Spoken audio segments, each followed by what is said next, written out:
Notiplaneta.com. Noticias, deportes, economía, actualidad, agro, industria. Tu canal. Durante la primera semana de diciembre, los mercados financieros mundiales se sorprendieron por el rápido aumento en el valor de la moneda virtual más popular, el Bitcoin, que apareció por primera vez en 2009. La preocupación con el dinero electrónico como el Bitcoin es que, como todo lo demás en Internet, la gente supone que puede ser pirateada y robada. Pero los partidarios dicen que eso no es posible, gracias a blockchaining, una forma en que las computadoras registran las transacciones de forma descentralizada. Básicamente se trata de que te dé una tasa en realidad, y tienes la tasa y puedes tomar la tasa, pero ya no la tendré. A diferencia de una imagen digital que se puede copiar y compartir en línea, la cadena de bloques garantiza que solo una persona pueda poseer cualquier elemento digital a la vez. La diferencia con el sistema bancario tradicional es que no hay una computadora central que pueda ser pirateada. Eso es porque todas las computadoras en una cadena de bloques mantienen un registro de cada transacción, lo que crea un sistema descentralizado gigante. Tenemos la oportunidad de rediseñar por completo cómo creamos dinero, cómo distribuimos dinero, cómo controlamos el dinero e incluso cómo valoramos el dinero. La mayoría de los analistas esperan que blockchain juegue un papel importante en el aseguramiento de la privacidad en línea, la identificación de productos falsificados y todo tipo de mantenimiento de registros en los próximos 5 a 10 años. Miguel Ángel Rivera, Voz de América.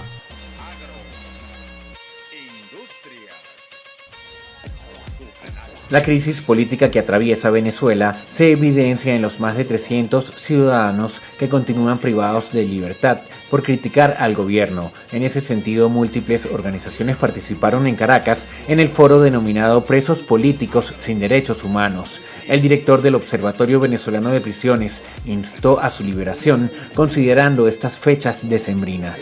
Yo aprovecho esta oportunidad para apelar al corazón de lo que son los funcionarios del país, para que tengamos unas navidades sin presos políticos. Como muestra de la situación de los detenidos, Delson Guárate, exalcalde de un municipio en el estado Aragua, se escapó de Venezuela por la frontera con Colombia, desde donde envió un audio explicando el porqué de su decisión. Les quiero decir a los venezolanos que tuve en esta oportunidad que seguir caminando para defender nuestra patria. Ya en una oportunidad me entregué creyendo en la justicia venezolana y nos dimos cuenta que no funciona el Estado de Derecho, que no se respeta a los venezolanos. El especialista en derechos humanos Marino Alvarado, en diálogo con La Voz de América, manifestó que varios políticos han huido del país ante la falta de justicia en la nación sudamericana. Se respetan esas decisiones, pero lo que refleja es el nivel de desespero y de desesperanza que tienen los propios presos.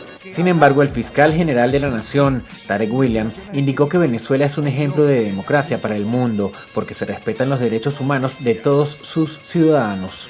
La defensa de los derechos humanos no se hace a través de una declaración sensacionalista, sino de impulso procesal. El gobierno del presidente Nicolás Maduro ha mostrado su buena voluntad de participar en el diálogo en República Dominicana con la oposición este viernes, con la expectativa de posibles liberaciones y acuerdos para atenuar los efectos de la situación. Ha logrado que la oposición participe en una mesa de diálogo. Esa es la forma como debemos dirimir los asuntos. Álvaro Algarra, Voz de América, Caracas. Notiplaneta.com. Noticias. El secretario de Estado Rex Tillerson y su homólogo mexicano Luis Videgaray participaron en Washington de la segunda ronda de diálogo estratégico para discutir los avances en la lucha contra el crimen organizado. Durante una conferencia de prensa conjunta, John Sullivan, subsecretario de Estado de Estados Unidos, advirtió sobre la urgencia que existe para enfrentar al crimen organizado. De acuerdo a cifras preliminares, más de 60.000 estadounidenses murieron por sobredosis de drogas el año pasado. El número de muertos a causa del consumo de opio sintético ha cobrado más muertes que la heroína y la autoprescripción de medicamentos juntos. No obstante, Sullivan destacó que la colaboración entre ambos gobiernos vive un momento espléndido.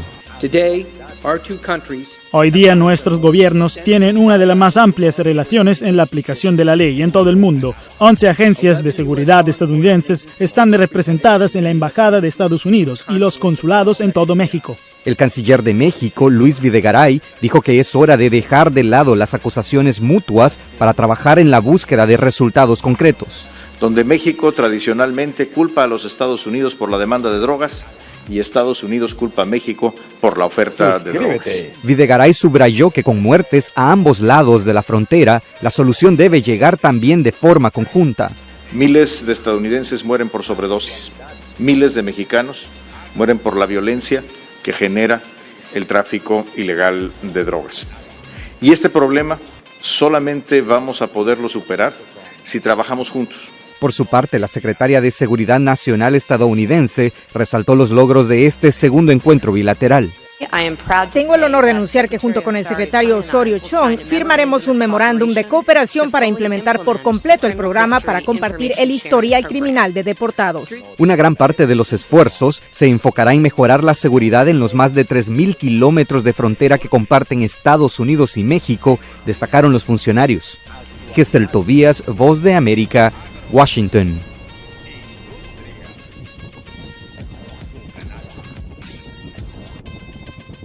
Y para analizar las palabras del presidente ruso, vamos a hablar en directo con el analista Carlos Puente Martín. Él es especializado en países de Europa Central y Oriental. ¿Qué tal? Un gusto en saludarlo. Gracias por atendernos aquí en RT. Respecto a las relaciones con Estados Unidos, Vladimir Putin dijo que busca en realidad mejoras con Donald Trump, pero al mismo tiempo señaló que Washington pone en peligro la seguridad internacional. Me gustaría saber si usted cree posible estrechar lazos entre Rusia y Estados Unidos. Está claro que por la actitud de la política norteamericana estamos constantemente asistiendo a una serie de contradicciones en la arena internacional. Y por una parte se está acusando constantemente a Rusia de determinadas actividades y luego lo que se pretende es tender la mano para la resolución de determinados problemas. Yo he visto en la conferencia de prensa cómo se ha producido pues, un acercamiento del presidente de Rusia a los asistentes y ha abordado diversas actitudes y preguntas que le han planteado los asistentes. Y el caso concreto, por ejemplo, del caso de Corea, en el que le ha planteado en inglés una periodista, pues está claro que las contradicciones de la política norteamericana no facilitan ese acercamiento que yo creo que es necesario. Y por otra parte, el abandono de los foros internacionales por parte de Estados Unidos es una mala señal y yo creo que no conduce a nada positivo para la seguridad internacional. En cuanto a los comportamientos diversos que pueden haber en el mundo, me gustaría mencionar el tema del deporte ruso. En este sentido, en la conferencia, Putin reconoció la culpa de los atletas que dieron doping positivo, pero también precisó que el asunto está demasiado politizado, ya que hay otros países que también existe dopaje y que no se le aplicó la misma norma que a Rusia. ¿Usted está de acuerdo con la posición? Bueno, lamentablemente, en primer lugar hay que decir que hay que combatir siempre los casos de dopaje, puesto que no se puede admitir que en el deporte exista este tipo de injerencia médica para mejorar los estándares de los atletas. Pero una vez dicho esto, hay que decir que el caso de los atletas que han sido descubiertos en Rusia no es único y como bien ha afirmado el presidente, y yo estoy completamente de acuerdo, hay otros muchos países en los que también sucede lo mismo y no se actúa de la misma manera que se pretende actuar con Rusia. Por lo tanto, existe una doble vara de medir y no solamente de tipo deportivo, también de tipo político. Yo creo que la política y el deporte no son compatibles y que por lo tanto yo creo que se han excedido en las sanciones que han impuesto a los deportistas en general de Rusia y creo que debería ser reexaminada esta situación. Al igual que las personas, los perros pueden sufrir de epilepsia. Craig Adams recuerda la horrible noche en que su perro Buster colapsó. Buster en la primera convulsión no comenzó a gritar, pero sabes que la boca se sacude y ellos tiemblan violentamente. Adams recurrió al cannabis para tratar de aliviar los síntomas de Buster y vio resultados inmediatos. En unos 45 minutos de administrárselo a Buster, pude ver la diferencia. Era un perro completamente diferente. Buster es uno de las 4 docenas de perros que participan en un estudio de la Universidad Estatal de Colorado sobre CBD o cannabidiol, una sustancia derivada del cáñamo sin el THC, productor de euforia, que se encuentra en la marihuana. Los investigadores primero verifican el cerebro de los perros en busca de deformidades para asegurarse de que no haya ninguna que pueda ser una causa subyacente de las convulsiones. Para verificar si hay artritis, los investigadores miden cuánto peso se coloca sobre cada pata cuando el perro camina sobre una almohadilla especialmente desarrollada. Cuando ejercen menos presión sobre la pata, eso significa que tienen más dolor en ella. Durante el estudio de 12 semanas, cada perro recibirá aceite de CBD y un placebo durante 6 semanas. Los resultados del estudio se esperan para el próximo año. Henry Llanos, Voz de América. Estados Unidos, la libertad de navegar en Internet se puede empezar a ver comprometida, y es que la Comisión Federal de Comunicaciones decide en esta jornada si deroga la actual neutralidad en la red, una serie de reglas que impiden que los grandes proveedores de servicios controlen el ciberespacio. Por esta razón se producen protestas en varias ciudades de los Estados Unidos. Nuestra corresponsal en Washington, Elena Villar, asiste en este momento a una de ellas. Elena, ¿de qué reglas se trata y en qué consiste la polémica por la que hay ahora protestas? ¿Cómo estás vos allí presente? Hola, ¿qué tal? Este jueves la Comisión Federal de Comunicaciones toma una decisión que puede afectar al futuro de Internet tal y como lo conocemos hasta ahora. Es decir, se debate si se va a eliminar o no la neutralidad en la red. Esto es el conjunto de reglas que establecen que la información que fluye en Internet lo hagan de manera igual para todos. Es decir, que los operadores no puedan establecer ningún tipo de privilegio a sus clientes, es decir, a los ciudadanos, a la hora de acceder a Internet. Está previsto que, salvo sorpresa, eso suceda. Se elimine la neutralidad en la red, puesto que la comisión está formada por 5 miembros, 3 republicanos que están a favor de eliminar esa neutralidad y 2 demócratas. Entre esos 3 republicanos, uno de ellos es incluso el presidente de la Comisión Federal de Comunicaciones. Esto a efectos prácticos, ¿qué puede suceder? Pues puede suceder, entre otras cosas, que las operadoras puedan alterar los contenidos que hay en la red. Por ejemplo, pueden disminuir la velocidad en determinados sitios, obligar a los clientes a pagar más o menos en función de las plataformas a las que quieran acceder, entre otras cosas. Es por eso que esto es una lectura, se lee a nivel mercados y a nivel ciudadanía como un gran triunfo de las grandes operadoras que aquí en Estados Unidos son, por ejemplo, Comcast, AT&T o Verizon. Ellas dicen que no, que esto lo que va a hacer es que ellas aún puedan poner más dinero en eso, puesto que se va a liberalizar del todo el mercado. Pero como vemos, está siendo una decisión muy polémica el debate que se va a producir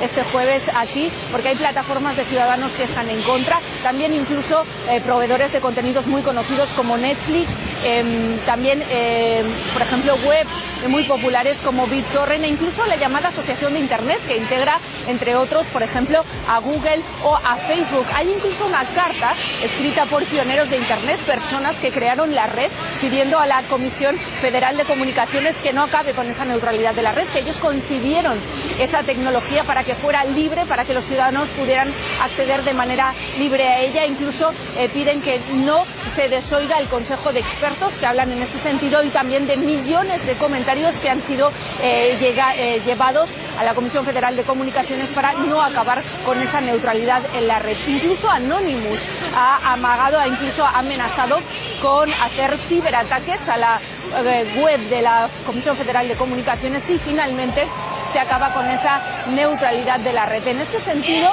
para que os hagáis una idea de la polémica que hay sobre esta decisión, una reciente encuesta publicaba que más del 80% de las personas están en contra de esa posible decisión que vaya a tomarse este jueves aquí en la Comisión Federal de Comunicaciones, y de ellos el 75%, más del 75% de los republicanos, es decir, del partido que quiere acabar con esa neutralidad en la red, estaban en contra. Los ciudadanos que votan a ese partido, a los republicanos.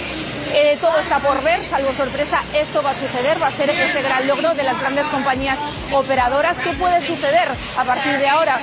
Sobre todo que la Comisión Federal de Comunicaciones se enfrenta a un aluvión de demandas. Ya estas plataformas ciudadanas, diversos grupos incluso de abogados y diferentes compañías han dicho que llevarán a los tribunales esa presunta decisión, pero veremos qué sucede, porque lo normal aquí es que los tribunales se pongan de parte del gobierno y de las administraciones del gobierno, y en este caso la Federación de Comunicaciones.